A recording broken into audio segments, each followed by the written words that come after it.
കേവലം അങ്ങനെ ഇട്ട ഒരു ഫേസ്ബുക്ക് കമന്റിലെ ഈഗോ കാരണമാണ് താങ്കൾക്ക് സസ്പെൻഷൻ കിട്ടിയത് ഞാനൊരിക്കലും വിശ്വസിക്കുന്നില്ല. ശരിക്കും അതാണോ റീസൺ? അതല്ലല്ലോ. അതല്ല റീസൺ എന്ന് എല്ലാവർക്കും അറിയാം. സാമാന്യ ബുദ്ധിയുള്ള എല്ലാവർക്കും അതെ, അറിയാം. അതെ.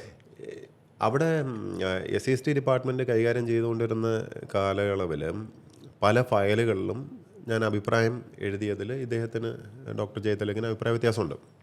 അന്നേരം അദ്ദേഹം ചീഫ് സെക്രട്ടറി തന്നെയായിരുന്നോ? അല്ല, അദ്ദേഹം അന്ന് അഡീഷണൽ ചീഫ് സെക്രട്ടറി SC/ST വിഭാഗത്തിൻ്റെ. ശരി. അപ്പോൾ അവിടെ ഒരു വർക്കിംഗ് ഇക്വേഷനുണ്ട്. വർക്കിംഗ് ഇക്വേഷനിൽ എന്ന് പറഞ്ഞാൽ ഇദ്ദേഹം ഒന്നാമത് ഓഫീസിൽ വരാറില്ല.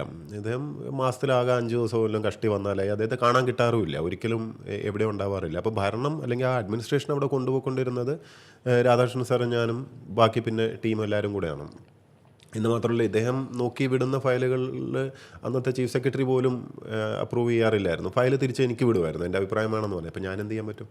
ഈ വിഷയം പഠിക്കുന്ന ഒരു ആളുടെ അടുത്ത് അഭിപ്രായം ചോദിക്കുന്നത് സുപ്പീരിയേഴ്സ്, അവരുടെ ആഗ്രഹമല്ലേ. ഇദ്ദേഹത്തിൻ്റെ മേലെയുള്ളവരാണ് മിനിസ്റ്റർ ആയാലും അന്നത്തെ ചീഫ് സെക്രട്ടറി ആണെങ്കിലും. അപ്പോൾ ഇതിൽ ഇദ്ദേഹത്തിന് ഈഗോ വർക്കൗട്ട് ആയിട്ടുണ്ട് എന്നാണ് മനസ്സിലാവുന്നത്. പക്ഷേ അത് മാത്രമല്ല, വർക്കിംഗ് ഗ്രൂപ്പ് ഫയൽസിലും ഇതിനകത്തുമൊക്കെ പലതിലും തെറ്റായിട്ടുള്ള കാര്യങ്ങൾ എഴുതി മിനിസ്റ്ററെ തെറ്റിദ്ധരിപ്പിക്കുന്ന രീതിയിലൊക്കെ പോയതിൽ എനിക്ക് സ്റ്റാൻഡ് എടുക്കേണ്ടി വന്നിട്ടുണ്ട്.